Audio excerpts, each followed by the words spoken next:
Okay. The government announced last week the opening of expressions of interest for the UK Town of Culture, with £3 million up for grabs for the successful town. Huddersfield is already a town of culture. Huddersfield Contemporary Music Festival, the Mrs. Sunderland competition, Huddersfield Choral Society, loads of dance and theatre groups, bands and singer-songwriters, including my son Toby. Will you back a Huddersfield bid to be UK Town of Culture by dedicating from existing budgets funding towards a Huddersfield bid?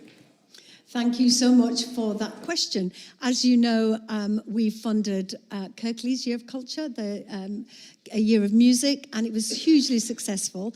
In fact, I was with the Secretary of State for DCMS last night, and I asked this very question around winners and losers. Because I often feel in these competitions that people spend an awful lot of time, effort, money to make these bids. I have been reassured from the Secretary of State that it is very, very straightforward, and at every stage there is not a reward, but there is an impact on your community. So the first round, there is the elevation of all the people who've applied. The next round, there is a funding pot for you to deepen your bid. There is money at every stage along the way. So even if you don't win, you will have money invested in your town to continue your ambitions for the town of culture. I, of course, would support 100% lobbying for Huddersfield, any town in West Yorkshire that would like to bid. I can't show preference, as you can imagine. I'm sure there are other towns are available that might want to apply. But just rest assured, more seriously, the impact of our years of culture rolling on to Bradford City of Culture have been utterly phenomenal.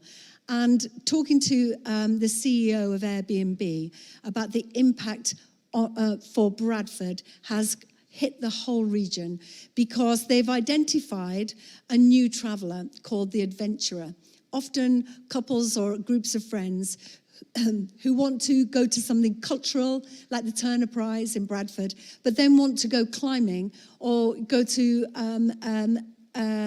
see Haworth, or they want to go to the Red House or Oakwell Hall. They want experiences and adventures.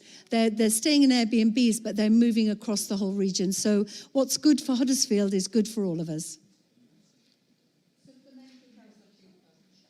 I'm glad you've mentioned Bradford City of Culture, because City of Culture, as opposed to Town of Culture, because it's £700 million is the estimated value to Bradford by 2030 of that investment. And that's money from the Arts Council that's gone into Bradford, money from the National Lottery that's gone into Bradford. So it's a really great opportunity, not just to Cllr's to help develop our area. So you have got dedicated funds for the creative sector, several of them, which I've noticed, and it could very easily, whatever town is, there are other towns are available, but Huddersfield's the best.